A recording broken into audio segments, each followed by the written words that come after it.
네, 잠시 뒤입니다. 오전 10시에 김건희 여사가 피의자로 첫 번째 공개 소환될 전망입니다. 방대한 의혹을 받는 만큼 시간과의 싸움을 벌이는 특검이 어떤 전략으로 조사를 펼칠지도 관심입니다. 임조혜 변호사와 관련 내용 짚어보겠습니다. 어서 오십시오. 네, 안녕하세요. 첫 포토라인, 정직 영부인으로서 지나게 되는데 동선이 꽤 긴가 봐요. 그렇습니다. 김건희 특검 사무실 구조를 보자면요. 일단 1층에서 내려서 이 특검 사무실 안으로 걸어 들어가는 모습이 그대로 노출될 수밖에 없는 구조입니다. 이 안에 들어가서 이제 에스컬레이터를 타고 조사실로 올라갈 것이다 예측이 되는데 많은 관심을 받을 수밖에 없는 것이 전직 영부인으로서 피의자 신분으로 이런 포토라인에 서는 것이 처음이기 때문입니다. 과거에도 전직 영부인들이 조사를 받은 적은 있었는데 참고인 신분이었고요. 조사를 마친 이후에 이 조사 사실이 공개가 되었던 비공개 조사를 택했기 때문에 언론 앞에 노출된 적은 없습니다.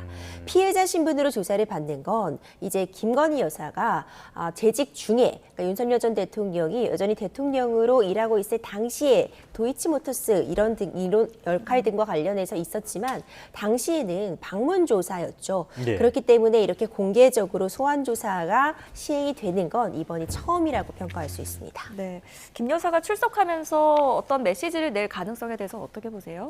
어떤 메시지를 낸다는 이야기들이 지금 전해지고 있습니다. 일단 진술 거부권 등도 행사하지 않고 오늘 최대한 기억나는 대로 진술을 하겠다, 적극적으로 조사에 임하겠다는 입장도 밝힌 것으로 전해지고 있고요.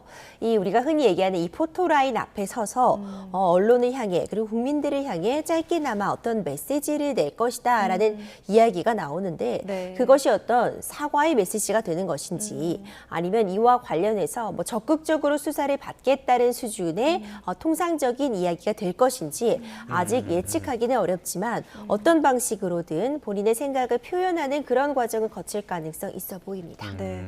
10시에 굉장히 시선이 많이 쏠리게 될 것 같습니다. 특검 측에서는 별도의 티타임 없이 바로 조사에 돌입하겠다 이렇게 얘기하는데 전례랑은 좀 다른 것 같아요. 이런 것들은 특혜 시비 이런 것들을 차단하기 위해서라고 봐야 되는 겁니까? 그렇죠. 이 특검 측에서도 그러니까 다른 사람들, 다른 피의자와 동일하게 대우하겠다라는 이 대원칙을 세우고 이 예외를 두지 않겠다는 것으로 보입니다. 일단 김건희 여사가 조사 방식을 두고서도 하루에 한 가지 혐의에 대해서만 조사를 받겠다라는 제안을 하기도 했었는데 이 부분도 단칼에 특검이 그런 일이 있을 수 없다고 제안을 두었었고요. 이제 이런 부분들을 보자면 동일한 대우를 하겠다라는 원칙이 있고 그렇기 때문에 일반적으로 뭐 전직 대통령이라던가 재벌 총수 등을 조사할 때 티타임이라고 해서 사전에 조사 시작하기 전에 차 한 잔을 하면서 차담을 좀 나누고 조사실로 이동하는 그런 모습들이 과거에 전례를 비춰보면 있어 왔는데 이런 부분들은 윤석열 전 대통령과 마찬가지로 별도로 진행하지 않겠다라고 지금 평가가 되고 있고요. 이런 부분들이 과거에도 이제 김건희 여사가 조사를 받았을 때 이제 방문 조사 방식을 택했는데 이 부분이 특혜다라고 해서 굉장히 많은 논란이 일었습니다.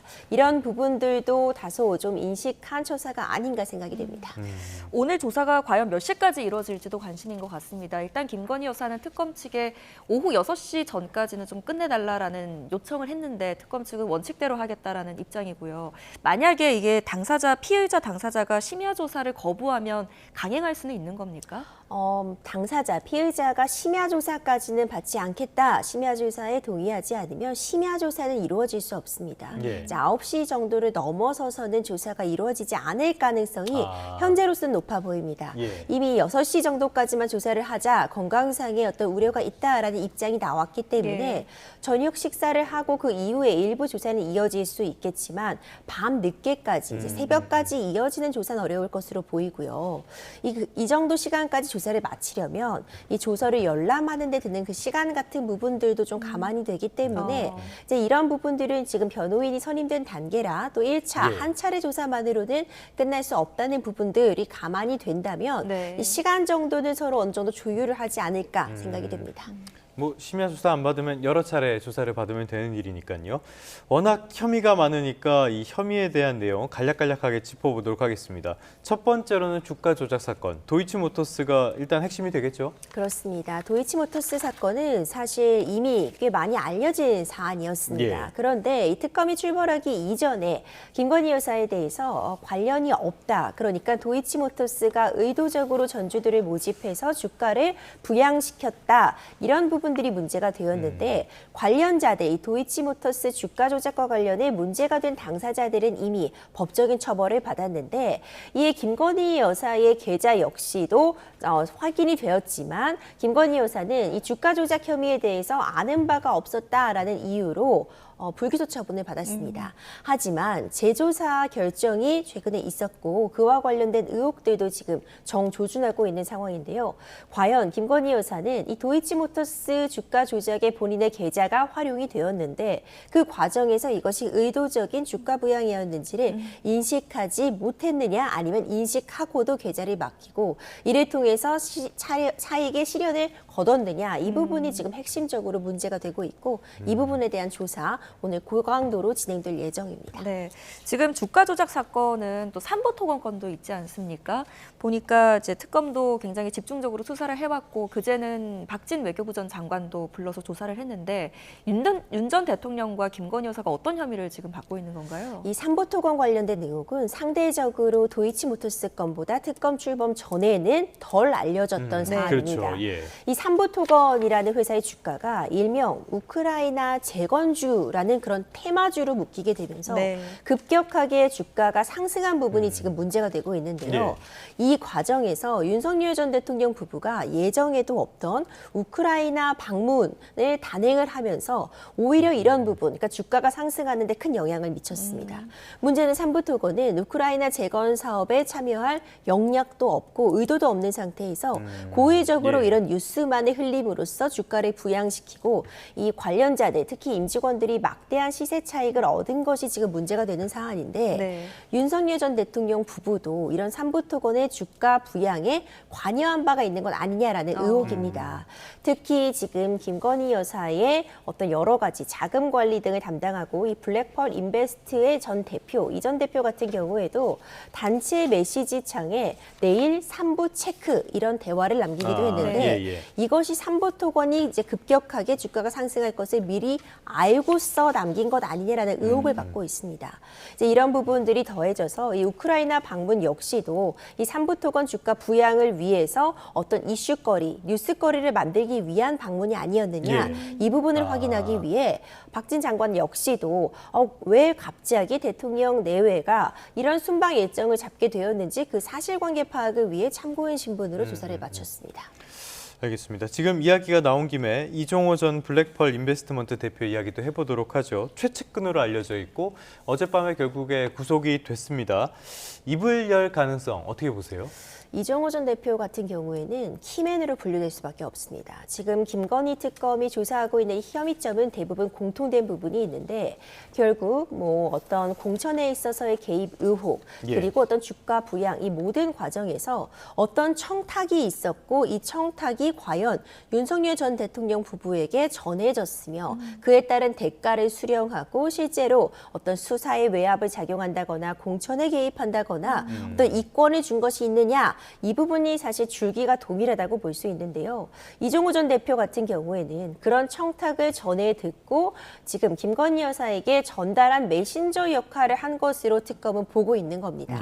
그 메신저 역할이 정확히 확인이 되어야지 청탁이 전해지고 그에 따라 어떤 지휘 지시가 있었다는 부분이 입증이 가능하기 때문에 굉장히 중요한 역할을 담당하는 인물이라고 볼 수 있고요. 네. 지금 관련해서 광범위하게 물증 등이 제시가 되고 있고 특히 도이치모터스 사건 같은 경우에도 이전과 달리 김건희 여사가 이 증권회사 직원과 통화한 그 내역 같은 부분 물증으로서 확보가 된 상황이 있기 때문에 기존의 진술과 다른 진술을 할 가능성 내지는 이전에는 밝히지 않았던 새로운 진술을 할 가능성도 점쳐지고 있습니다. 네, 이 주가 조작 의혹뿐 아니라 공천 개입 의혹도 지금 있잖아요. 관련해서 윤상현 의원도 그 소환 조사를 받았는데 여기서 윤 전 대통령 부부가 관여를 했다라는 진술이 나왔습니다.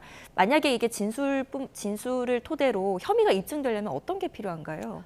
말씀 주신 것처럼 윤상현 의원 같은 경우 과거에는요, 지금 공천관리위원장으로 본인이 일을 할 때 벌어진 일들이기 때문에 굉장히 그 진술의 신빙성이라던가 중요도가 높은 인물이라고 볼 수 있는데요. 과거에는 이와 관련해서 윤석열 전 대통령 부부로부터 공천과 관련된 어떤 전화도 받지 못했다. 그리고 실제로 본인도 어떤 영향력을 행사한 바가 없다는 취지의 진술을 해왔습니다. 그런데 여러 가지 물증 등이 새로 공개가 됐습니다. 이 명태균 씨와 윤석열 전 대통령의 통화 녹음 내역 같은 부분도 공개가 됐는데 이와 관련해서 윤상현 공천관리위원장, 윤상현 의원에게 내가 전화를 했다라는 취지의 내용도 담겨 있고요. 네. 이런 다른 관련자들이 일부 진술을 변경하게 되면서 윤상현 의원 역시도 이번에 출석을 해서는 진술을 일부 바꾼 것으로 전해집니다. 그 내용이 윤석열 전 대통령으로부터 관련된 이 공천과 관련된 전화를 받았지만 김영선 의원이 공천을 받게 된 건 정상적인 표결의 결과에 따라 받게 된 것이지 본인이 어떤 외압을 행사한 것은 아니다라는 취지로 변경이 있었거든요. 하지만 확인이 된 부분은 일단 어떤 전화를 받았다까지는 확인이 되었기 때문에 만약 윤석열 전 대통령 부부가 공천에 개입한 것을 보다 확실하게 입증을 하려면 전화를 받았는데 그 전화 내용이 특정 후보에 대해서 공천을 해주라는 내용인지 이걸 입증할 만한 메시지나 다른 사람들의 진술이 추가적으로 있다면 지금 윤상현 의원의 진술의 신빙성 더 높아지게 되고요.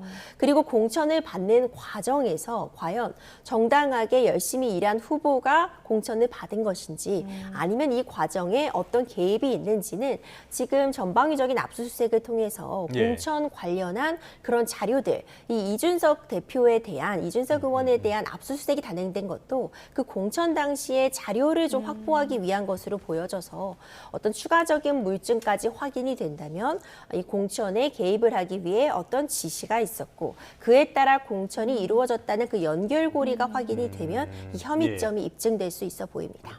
알겠습니다. 조금 전에 들어온 속보 하나 정리하고요. 다시 혐의 내용 살펴보도록 하겠습니다. 연천과 철원에 오늘 오전 7시부터 호우주의보가 내려졌다는 소식인데요. 지금 이 지역에 시간당 20mm 이상의 강한 비가 예보돼 있다고 합니다. 비 피해 없도록 각별한 주의가 필요하겠습니다. 자, 다시 김건희 여사의 혐의 내용 들여다보도록 하죠. 많기도 진짜 많네요.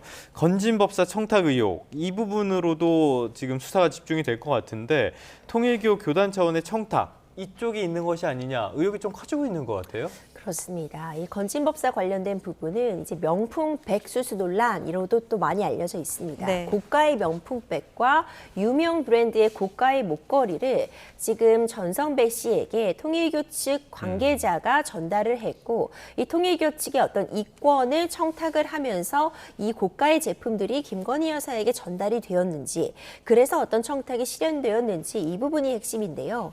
지금 건진법사 전성배 씨도 통일교 관계자로부터 이걸 받은 것은 맞지만 잃어버렸다고 주장을 하고 있고 지금 이 고가의 목걸이와 이 샤넬백은 이 실물이 확보되지는 않은 상황입니다. 이런 상황에서 지금 특검 측에서는 김건희 여사에게 이런 제품을 왜 김건희 여사의 최측근 수행비서가 제품 교환을 했는지 이 부분에 대한 어떤 설명 요구할 것으로 보이고요. 지금 그렇다면 실물은 어디에 있는지에 대한 질문도 이어가리라고 봅니다. 네. 지금 이 문제가 굉장히 확대되고 있는 것이 통일교 차원에서도 이 부분을 관여한 것이 아니냐, 추가적으로 어떤 이권들을 요구한 것이 아니냐라고 지금 수사가 번지고 있기 때문에 지금 오늘 특검에서도 관련된 이 고가의 제품들의 향방을 묻는 것과 더불어서 어떤 방식으로 이런 선물이 전달되려고 했는지, 특히 김건희 여사의 수행비서가 왜 제품 교환 등에 관여했는지 이 부분을 중점적으로 질의 이어갈 거리라 봅니다. 네, 지금 이제 확보된 증거품 중에 영수증은 확보가 됐는데 이게 실물을 아직 찾지 못했잖아요. 이게 실물이 있고 없고가 중요한 겁니까? 물론 최종적으로 누구에게 지금 귀속되어 있는지가 명백하다면 조사가 더 수월할 수는 있습니다. 만약 지금 그 고가의 제품을 갖고 있는 당사자가 있다면 최종적으로 그 사람에게 간 것이기 때문에 어떤 방식으로 그런 제품들이 전해졌는지를 확인하다 보면은 자금의 출처뿐만 아니라 네. 누구에게 전하려고 했는지가 드러날 텐데 현재 구입한 영수증 그리고 교환한 이력까지만 확인이 됐습니다. 최종적으로 이 교환, 이 특히 가방에 대한 교환을 김건희 여사의 수행 비서 측에서 한 것으로 알려져 있는데 지금 이들은 개인적으로 이 건진법사에 어떤 심부름을 한 것이다라는 취지의 진술만이 나와 있습니다. 네. 이와 관련해서 실물이 끝까지 확보가 되지 않는다고 해도 구매 영수증이라는 강력한 물증이 있고 만약 누구에게 최종적으로 귀속되었는지를 입증할 만한 다른 사람들의 진술, 특히 김건희 여사 최측근으로 분류되는 그 문고리 살인방이라고 하는 이 수행비서들의 진술이 있다거나 내지는 이와 관련해서 다른 물증, 그 가방에 실물이 담긴 뭐 사진이라던가 뭐 착용 내역들 이런 부분들이 물증으로서 확인이 된다면 그 제품의 실물이 끝까지 발견되지 않아도 관련된 혐의가 어느 정도 입증될 가능성은 열려 있습니다. 알겠습니다. 워낙 혐의가 많다 보니까 다양한 내용들을 다룰 수밖에 없었는데요. 잠시 뒤에 7시 반 뉴스부터는 뉴스 특보로 관련 내용 더 자세히 전해드리도록 하겠습니다. 지금까지 임주혜 변호사와 함께했습니다. 오늘 말씀 잘 들었습니다.